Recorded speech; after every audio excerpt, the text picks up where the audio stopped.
दिसते ते असेच काहे उलगडण्याला शिका. डोळे उघडून बघा गड्यांनो, झापड लावू नका.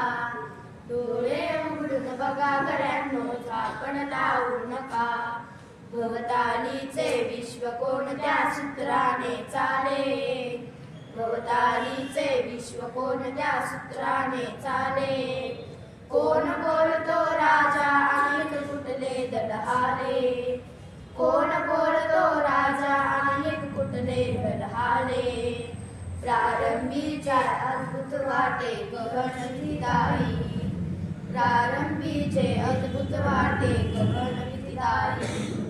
त्या विश्वाचा स्वभाव कळता भय उरले नाही. त्या विश्वाचा स्वभाव कळता भय उरले नाही. या दुनियेचे मर्म न कळता जगणे केवळ फुका. या दुनियेचे मर्म न कळता जगणे केवळ फुका. जे दिसते ते असेच काहे उलगडण्याला शिका. डोळे उघडून बघा गड्यांनो, झापड लावू नका. डोळे उघडून बघा गड्यांनो, झापड लावू नका. वाहून गेलेल्या पाण्याचा ढग बनतो तो कसा. वाहून गेलेल्या पाण्याचा ढग बनतो तो कसा. बीज पेरता कसे उगवते पाऊस येई कसा. बीज पेरता कसे उगवते पाऊस येई कसा. चारा चरुणी शेण होतसे शेणाचे खत पिका. चारा चरुणी शेण होतसे शेणाचे खत पिका. पीक पेरता फिरुनी चारा चक्र कसे हे शिका. पीक पेरता फिरुनी चारा चक्र कसे हे शिका. जीवचक्र हे फिरे निरंतर इतके विसरू नका. जीवचक्र हे फिरे निरंतर इतके विसरू नका. जे दिसते ते असेच काहे उलगडण्याला शिका. डोळे उघडून बघा गड्यांनो, झापड लावू नका. डोळे उघडून बघा गड्यांनो, झापड लावू नका. अनुरेणूंची अगाध दुनिया दृष्टीच्या पार. अनुरेणूंची अगाध दुनिया दृष्टीच्या पार. सूक्ष्मजीव अदृश्य किरण ही भवती फिरणार. सूक्ष्मजीव अदृश्य किरण ही भवती फिरणार. या सर्वांच्या आर पार जी मुक्तपणे विहरे. या सर्वांच्या आर पार जी मुक्तपणे विहरे. बुद्धिमानवी स्थिरचर सारे विश्व वेधुनी उरे. बुद्धिमानवी स्थिरचर सारे विश्व वेधुनी उरे. विज्ञानाची दृष्टी वापरा स्पर्धेमध्ये टिका. विज्ञानाची दृष्टी वापरा स्पर्धेमध्ये टिका. जे दिसते ते असेच काहे उलगडण्याला शिका. डोळे उघडून बघा गड्यांनो, झापड लावू नका. डोळे उघडून बघा गड्यांनो, झापड लावू नका. रहस्य उलगडण्याचा प्रयत्न सर सी व्ही रमण यांनी केला.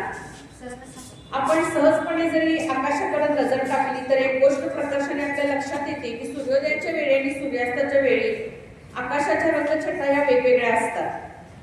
आणि दिवसाच्या वेळेनुसार आणि ऋतुमानानुसार सुद्धा आपल्याला हा बदल दिसून येतो. आपण जर समुद्राच्या, नदीच्या, विहिरीच्या किंवा नाल्याचे जरी पाणी पाहिले तर तिथं सुद्धा आपल्याला हा बदल दिसून येतो.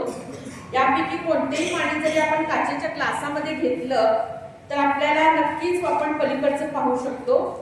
आपण दैनंदिन जीवनात सहजपणे अनुभवता येणाऱ्या या गोष्टी आहेत. पण आपल्या मनात असा प्रश्न कधी आलाय का की आपल्याला आकाशाचा रंग निळाच का दिसतो किंवा इतर कोणत्याही रंगाचे आकाश आपल्याला का दिसत नाही. समुद्राचं पाणी निळच का दिसतं याचं उत्तर आपण देऊ शकत नाही. पण निळ्या आकाशाची सावली किंवा प्रतिबिंब समुद्रात पडतं म्हणून समुद्र निळा दिसतो असं आपण म्हणतो. पण हेच प्रश्न जेव्हा महान वैज्ञानिकांना पडतात तेव्हा त्याची उत्तरं वेगळी असतात. आपले महान भौतिक शास्त्रज्ञ सर चंद्रशेखर वेंकटरमण यांना हा प्रश्न पडला. त्यांचा जन्म 7 नोव्हेंबर 1888 रोजी तिरुपती इथं झाला होता आणि ते पदवीधर विद्यार्थी असताना कलकत्ता येथील Indian association for the cultivation of science या पहिल्या भारतीय संशोधन संस्थेने त्याला खूप प्रभावित केलं होतं आणि तेव्हा त्यांनी ठरवलं होतं की आपण भौतिकशास्त्रामध्ये कार्य करायचं आणि त्यानंतर वयाच्या 18व्या वर्षी 1906 मध्ये ब्रिटिश जनरल फिलॉसॉफिकल मॅगझिन मध्ये आयताकृती छिद्रामुळे असममिती विवर्तन बँड तयार होतो हा प्रकाशाच्या विवर्तनाचा त्यांना पहिला शोध निबंध त्यांनी प्रकाशित केला होता. भारतीय तंतुवाद्य विविध व्हायोलिन यांच्या संबंधी ध्वनिशास्त्राचा त्यांनी अभ्यास केला होता. तबला मृदुंग यांच्या सुसम ध्वनीचं त्यांनी विश्लेषण केलं होतं. वेगाच्या सुपरविजन पोझिशनचा सिद्धांत त्यांनी तयार केला होता.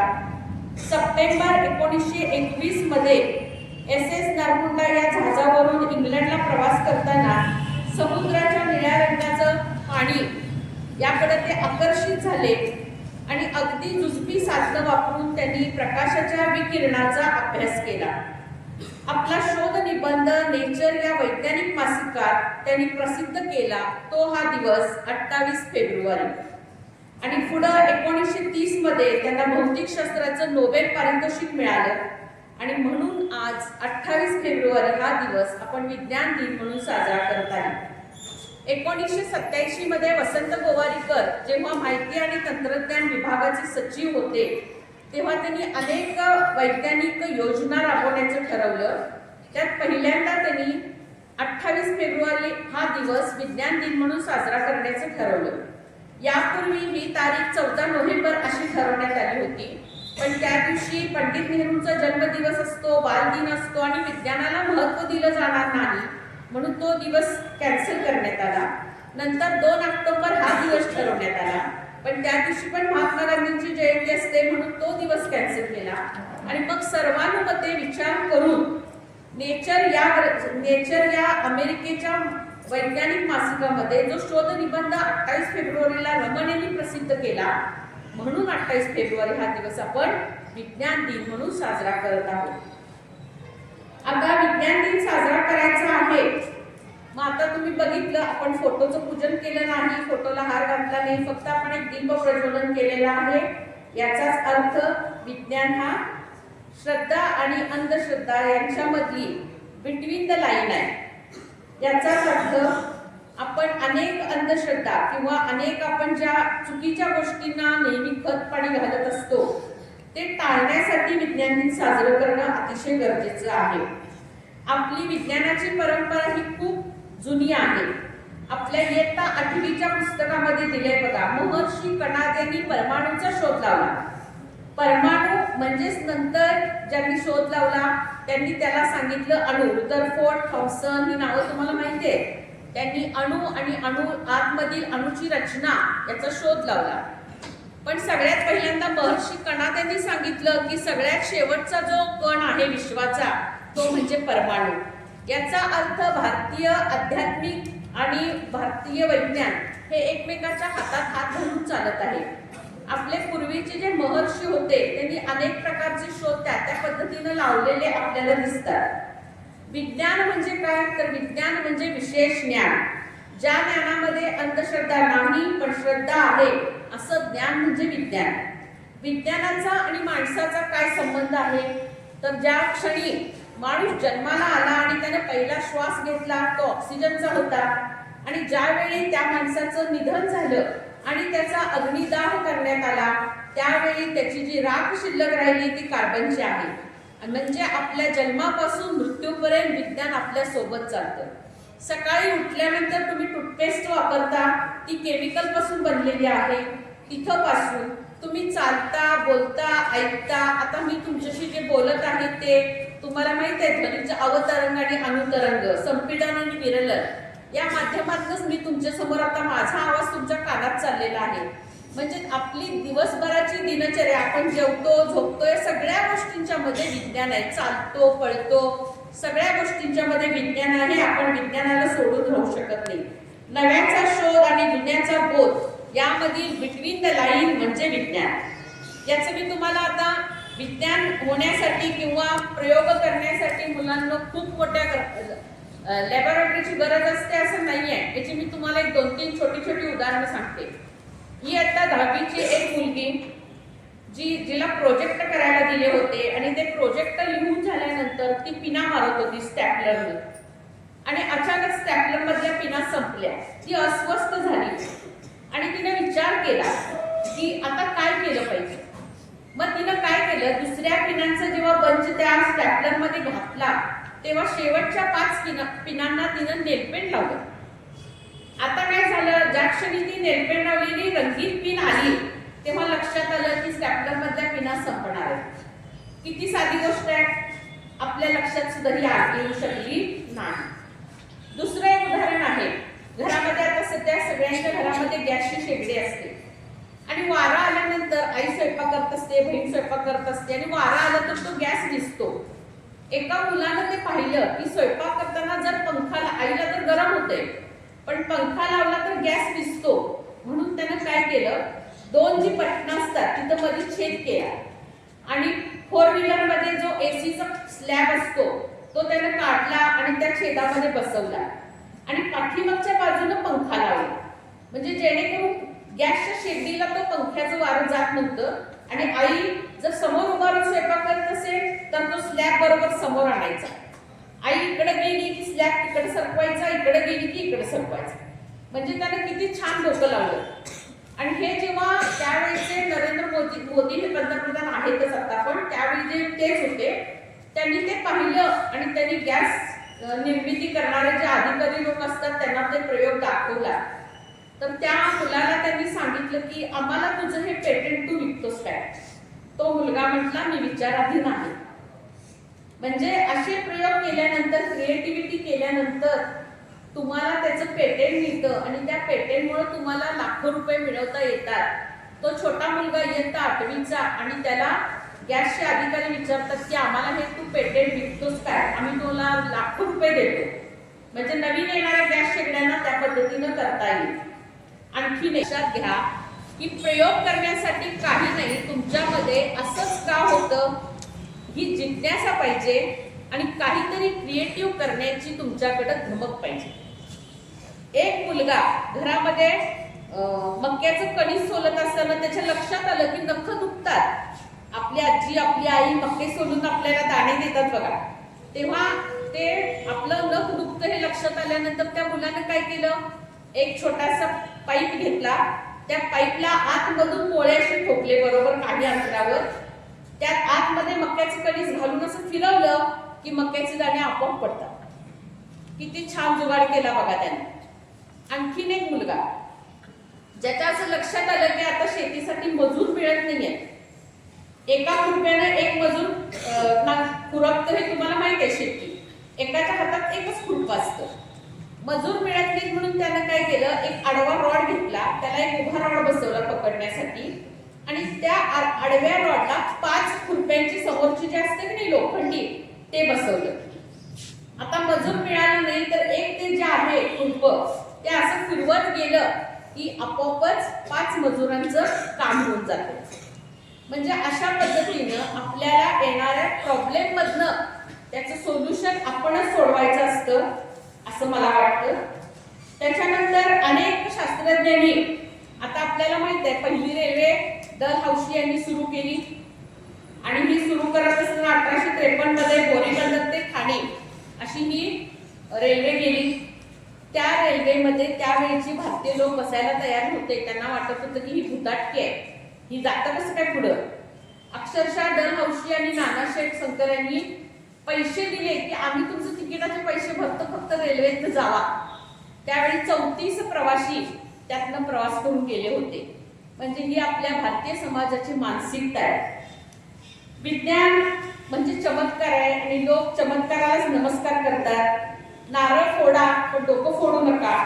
नरबळी किंवा इतर अंधश्रद्धा ज्या आहेत, लिंबू कापणे किंवा मिरची लिंबू बांधणे, अशा पद्धतीच्या अंधश्रद्धांना खतपाणी घालू नका. आता आपण विज्ञानवादी व्हायचं आहे किंवा इतर गोष्टी आपल्याला शिकायच्या आहेत. साधं चाक लाकून एक घरंगळत आलं आणि चाकाचा शोध लागला. दोन दगड एकमेकांवरती घासल्यानंतर गारगोटी घासल्यानंतर एक असं स्पार्क उडून गेला आणि अग्नीचा शोध लागला. आणि या सगळ्या शोधांच्यामुळे आपलं जीवन खूप सुकर आणि आनंदमय झालेलं आपल्याला दिसतं. हे शोध लागत असताना खूप मोठी प्रयोगशाळा लागत नाही हे मी आताच तुम्हाला सांगितलं. जेम्स वॅट अभ्यास करत बसले होते. त्यांनी एका स्टोवरती पाणी तापत ठेवलं होतं, पाण्यावरती झाकण ठेवलं होतं, पाणी उकळायला लागलं, ते झाकण हलायला लागलं. त्यांच्या लक्षात आलं की या वाफेमध्ये काहीतरी ताकद आहे. आणि तुम्हाला माहित आहे जेम्स वॅटने वाफेच्या शक्तीचा संशोधन केलं आणि नंतर आपली रेल्वे वाफेवरती चालायला लागली. आपल्या घरामध्ये आता प्रेशर कुकर वगैरे आहे, हे वाफेवरतीच भात वगैरे आपला शिजतो की नाही. त्यानंतर दुसरा आहे विल्यम रॉडजेन यानं एक्सरेचा शोध लावला. कसा लावला तर विल्यम रॉडजेन आणि त्याची पत्नी घरामध्ये भांडले आणि तो रागाने प्रयोगशाळेमध्ये निघून गेला.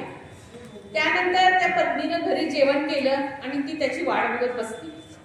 तो लवकर घरी आला नाही म्हणून ती रागाने प्रयोगशाळेमध्ये गेली. त्याच्या आधीपासून एक्सरेचा शोध लावण्याचा तो प्रयत्न करत होता पण लागत नव्हता. आणि ती पत्नी जेव्हा प्रयोगशाळेमध्ये गेली त्यावेळी तिने इकडं तिकड सगळ्या वस्तूंची आदळआपट केली. आदळआपट करत असताना तिचा फोटोग्राफी प्लेटवरती असा हात पडला. त्या ठिकाणी एक्सरेचा शोध लागला. म्हणजे शोध काय असे काय खूप कष्टानं किंवा खूप काही होणं लागत नाही, फक्त प्रयत्नाने लागतात. दुसरा एक शोध आपल्याला न्यूटनची गोष्ट माहितच आहे. न्यूटन यानं ग्रॅव्हिटेशनल फोर्सचा शोध लावला, गुरुत्वाकर्षणाचा. न्यूटन हा खरं तर मानसिक रुग्ण होता. तो मानसिक रुग्ण का झाला तर तो एकतर 7व्या महिन्यात जन्माला आला होता आणि पुढे 6 महिन्याने त्याचे वडील वारले. आईनं दुसरं लग्न केलं आणि या न्यूटनचा सांभाळ त्याच्या आजीनं केला. आई वडिलांचं प्रेम न मिळाल्यामुळे शेवटच्या काळामध्ये न्यूटन हा मानसिक रुग्ण झाला होता. पण या न्यूटननं भौतिकशास्त्रातले अनेक शोध लावले आणि त्यातला सगळ्यात मोठा शोध ग्रॅव्हिटेशनल फोर्सचा तुम्हाला माहितीच आहे. सफरचंदाच्या झाडाखाली बसला आणि सफरचंद वरनं पडलं हे असं तुम्हाला सांगितलं जे जातं त्याला ग्रॅव्हिटेशनल फोर्स, गुरुत्वाकर्षण असं म्हणतात. त्याच्यानंतर एक होता कार्वर, मीरा गवाणकरांचं पुस्तक कोणी वाचलं असेल तर त्यांना हे माहिती आहे की जॉर्ज वॉशिंग्टन हा पण नको असलेलं मूल होतं. आई वडिलांनी त्याला फेकून दिलं आणि एका गरीब दाम्पत्याने त्याला सांभाळलं. त्याच्यानंतर गरीब असल्या कारणाने ही लोक रानामध्ये राहत होती. झाडांच्या बरोबर पक्ष्यांच्या बरोबरच त्याचं जीवन सगळं गेलं. आणि या व्यक्तीनं 300 प्रकारचे शोध लावले जे शेंगदाण्यापासून सुरू होतात. शेंगदाणा, एक साधा शेंगदाण्याचे 300 प्रकार त्याने शोधून काढलेले आहेत. ज्यावेळी एका विद्यापीठामध्ये भाषण करण्यासाठी ह्याला बोलवलं, तो अतिशय गरीब होता. त्यामुळे त्यानं अति जुनी कपडे घातले होते. त्याचा जो कोट होता त्याला खूप भोकं वगैरे पडली होती. आणि मग तो एका विद्यापीठामध्ये असं सायन्सच्या संदर्भातलं भाषण करण्यासाठी गेला. त्याला सगळे हसायला लागले आणि त्यावेळी त्यानं तो जेव्हा भाषण करण्यासाठी उभा राहिला त्यावेळी त्याला त्याचं ज्ञान पाहून, त्यानं लावलेले शोध पाहून सगळ्यांना आश्चर्य वाटलं. आता मला इथं बसलेल्यापैकी काही कोणाला येते बघूया. थॉमस अल्वा एडिसन हे नाव ऐकलंय का? थॉमस अल्वा एडिसनने कशाचा शोध लावला बघा. आपण प्रकाश दिला, हे वाक्य तिचं खरं झालं आणि थॉमस अल्वा एडिसनने बल्बचा शोध लावला. जेव्हा ते 67 वर्षाचे झाले त्यावेळी त्यांची लॅबोरेटरी जळाली. त्यांची लॅबोरेटरी जळाल्यानंतर त्यांचे नातेवाईक आले. खूप वाईट झालं, तुमचं सगळं जळून गेलं वगैरे. नातेवाईक तुम्हाला माहित आहे, आपलं दुःख जर आपण कमी करत असलो तर येऊन त्याची खपली काढतात. हे असंच कसं झालं, वाईट झालं, आता तुम्ही पुढं काय करणार, अमकं तमकं. मग तसं ते नातेवाईकींनी त्यांची समजूत काढायला लागले. त्यावेळी ते एडिसन काही बोलले नाही. फक्त ते आपल्या बायकोला म्हणाले विनाशातून सुद्धा काहीतरी चांगलं निर्माण होणार आहे. आणि बरोबर 7 दिवसांनी थॉमस अल्वा एडिसन यांनी ग्रामोफोनचा शोध लावला. याचा अर्थ तुम्हाला समजतो का की या सगळ्यांच्या मध्ये आपण काहीतरी करायचं, आपल्यामध्ये जिद्द असली तर आपण ते करू शकतो. आणि याच्यासाठी मुलांना तुम्ही 4D फॉर्म्युला लक्षात ठेवा. डिसिप्लिन, डिवोशन, डिटेक्शन, आणि डायरेक्शन. हे 4D जर तुम्ही वापरलात तर तुम्ही आयुष्यात खूप यश प्राप्त करू शकता. आपण किती पण होमोसेपियन असं म्हणत असलो तरी आपल्या समाजामधल्या अंधश्रद्धा आपण टाळू शकत नाही. पण यासाठी तुम्ही काय करायचं आहे तर तुम्ही वेगवेगळ्या प्रयोगशाळांना भेटी द्यायच्या, तिथं काय चालतंय हे बघायचंय. ऍटलिस्ट आज तुम्ही जे मुलं इथं बसलेले आहेत जी पिक्चरला गेली नाही त्याने आपली प्रयोगशाळा तरी बघा, त्यात काय आहे, कसले तक्ते लावले, मानवी हाडांचा सापळा तिथं का लावलाय, हे साध्या गोष्टी तरी जाऊन बघा. जोपर्यंत तुम्हाला कुतूहल निर्माण होत नाही, का असा प्रश्न पडत नाही, तोपर्यंत तुम्ही विज्ञानवादी होऊ शकत नाही. एक शेतकऱ्याचा मुलगा जर इस्रोचा अध्यक्ष होऊ शकतो तर एक दुकानदाराचा, एक मागावर काम करणाऱ्या कामगाराचा मुलगा सुद्धा आपल्याला शास्त्रज्ञ झालेला दिसू शकतो. जेव्हा तुम्हाला प्रश्न विचारला जाईल की बाळा तुला काय व्हायचं आहे, तेव्हा तुमच्याकडून एक उत्तर आलं पाहिजे, I want to become scientist and greater scientist of India. असं जोपर्यंत तुम्हाला वाटत नाही तोपर्यंत आपण विज्ञानवादी होणार नाही. हे तुमच्या तोंडातून आपसूक आलं पाहिजे. माझा डॉक्टर सोडून सुद्धा फार मोठी क्षेत्र आहेत जिथं तुम्हाला काम करता येऊ शकते. आणि असं जेव्हा तुम्हाला वाटेल की मला शास्त्रज्ञ व्हायचंय, मला काहीतरी वेगळं करून दाखवायचंय, तेव्हाच आपण विज्ञानवादी होणार आहे. यासाठी सर्वप्रथम तुम्हाला स्वतःची आयडेंटिटी निर्माण करायला पाहिजे. If a drop of water falls in a lake there is no identity, but falls in a leaf of lotus, it shine like a pearl. So choose your place where you would shine. याचा अर्थ आहे पाण्याचा थेंब गळ्यात पडला, मळ्यात पडला, तळ्यात पडला, काही फरक पडत नाही. पण हा पाण्याचा थेंब जेव्हा कमळाच्या पानावर पडतो तेव्हा त्याला आपण मोतीबिंदू असं म्हणतो किंवा दवबिंदू असं म्हणतो आणि तो चमकतो. याच पद्धत जर हाच पाण्याचा थेंब गरम तव्यावर पडला तर तो लगेच डिस्ट्रॉय सुद्धा होतो. आणि म्हणून प्रत्येकाला आपले अस्तित्व घडवायलाच पाहिजे आणि ते तुम्ही नक्कीच घडवाल अशी मला अपेक्षा आहे. 1 minute cannot change your life. 1 minute cannot change your life, but taken decision in 1 minute can change your life and lifestyle. 1 minute तुमचं आयुष्य बदलू शकत नाही, पण एका मिनिटात घेतलेला निर्णय तुमचं आयुष्य नक्कीच बदलू शकतं. तुम्हा सर्वांना विज्ञान दिनाच्या विज्ञानमय अंतराळमय शुभेच्छा देऊन मी थांबते.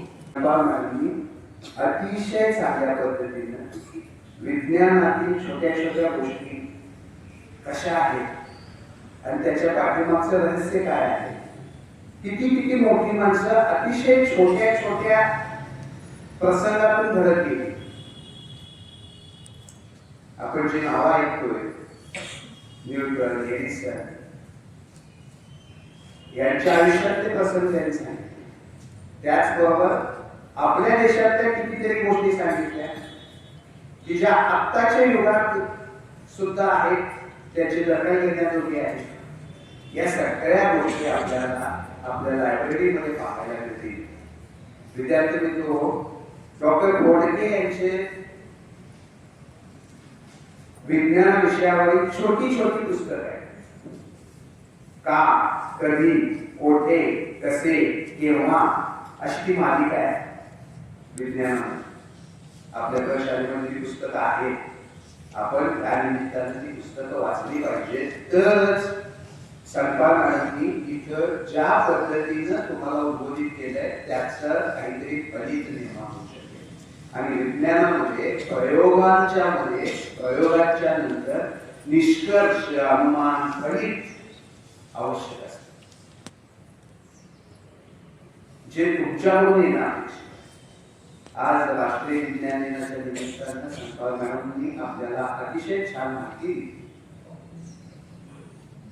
प्रेरित केली. छोट्या गोष्टींच्या मधून विद्यार्थ्यांना प्रेरित करणं हा शिक्षकाचा खरा धर्म. आता तुम्ही प्रेरित होणं आवश्यक आहे. मी प्रशालेचे सन्माननीय मुख्याध्यापक श्री S.V. पाटील सर यांना विनंती करतो की आज राष्ट्रीय विज्ञान दिनाच्या निमित्तानं पुष्प न देता पेन देऊन संपादकांचा सन्मान करावा.